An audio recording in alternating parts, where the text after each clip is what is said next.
BJP जो है वो एक अपहरण गैंग है और ये खुलेआम विधायकों सांसदों का अपहरण करती है और पूरे देश में यही काम ये लोग करते हैं। खरीद फरोख्त, तोड़ो पार्टियों को, अपहरण करो, उनको डराओ, उनको धमकाओ। आज जिन अशोक मित्तल जी को ईडी के से छापे मरवाए बीजेपी ने और पूरी की पूरी बीजेपी ने कहा कि वो तो बहुत भ्रष्ट हैं, इसलिए उनके ऊपर ईडी की कार्रवाई होना बहुत ज़रूरी है। आज वो अशोक मित्तल बीजेपी में चले गए, वॉशिंग मशीन में साफ हो गए। ऐसे ही बाकी सांसदों को डराया धमकाया होगा। कुल मिलाकर मामला ये है कि अभी जो चेयरमैन साहब का फैसला है वो एक तरफा है। सातों सांसदों ने जो विलय का पत्र दिया उसका संज्ञान चेयरमैन साहब ने लिया है, लेकिन जब मेरे पत्र का संज्ञान लेंगे जिसमें मैंने उनको बताया है कि संविधान की 10वीं अनुसूची के मुताबिक इन लोगों की सदस्यता रद्द होनी चाहिए, उस पर सुनवाई शुरू होगी। तो मुझे उम्मीद है कि सभापति महोदय संविधान और लोकतंत्र की रक्षा के लिए अपना फैसला देंगे। जो भी फैसला आएगा तब उसके बाद बात करेंगे। अभी तो हमारे याचिका पर सुनवाई भी नहीं हुई है चेयरमैन साहब की तरफ से। राघव चड्ढा को जेनजी लीडर के तौर पर भी देखा जाता था, उनके फॉलोअर भी इंस्टाग्राम पे काफ़ी कम होते हुए नजर आ रहे हैं।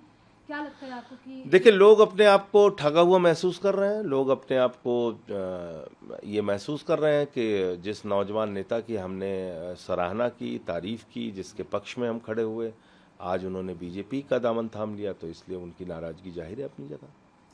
Arvind Kejriwal also tweeted about Swarna Kanta.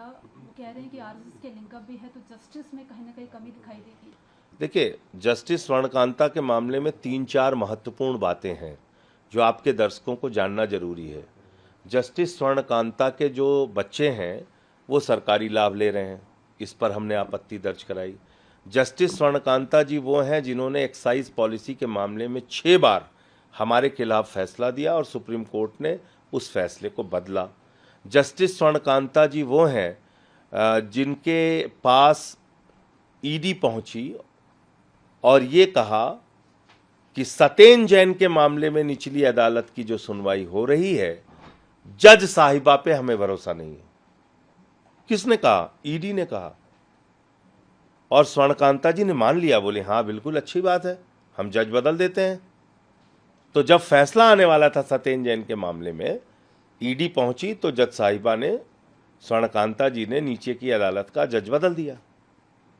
अब जब हम उनसे कह रहे हैं कि भाई 6 बार आप हमारे खिलाफ फैसला दे चुकी हैं, सुप्रीम कोर्ट ने आपके फैसले को बदला है, आपके बच्चों को सरकारी लाभ मिलता है, सतेन जैन के मामले में आप ऐसा फैसला दे चुकी हैं, आप आरएसएस के कार्यक्रमों में जाती हैं। आरएसएस कौन है? आरएसएस वो है जिसने बीजेपी को जन्म दिया। बीजेपी कौन है? जिसने मोदी अमित शाह को जन्म दिया। मोदी अमित शाह कौन है? जिन्होंने अरविंद केजरीवाल पर और आम आदमी पार्टी के नेताओं पर फर्जी मुकदमे बनाए। आप जाके वहां पे कहती हैं, स्वर्णकांता जी का एक बयान है कि जब जब मैं यहां आती हूं यहां मेरा प्रमोशन हो जाता है। तो ऐसे जज से आप न्याय की क्या उम्मीद करेंगे? इसलिए अरविंद केजरीवाल जी का फैसला 100% सही है। गांधीवादी तरीके से उन्होंने ये फैसला लिया कि हम इन जज महोदया के सामने जाएंगे नहीं, कोई दलील नहीं रखेंगे, जो इनको फैसला लेना वो लें।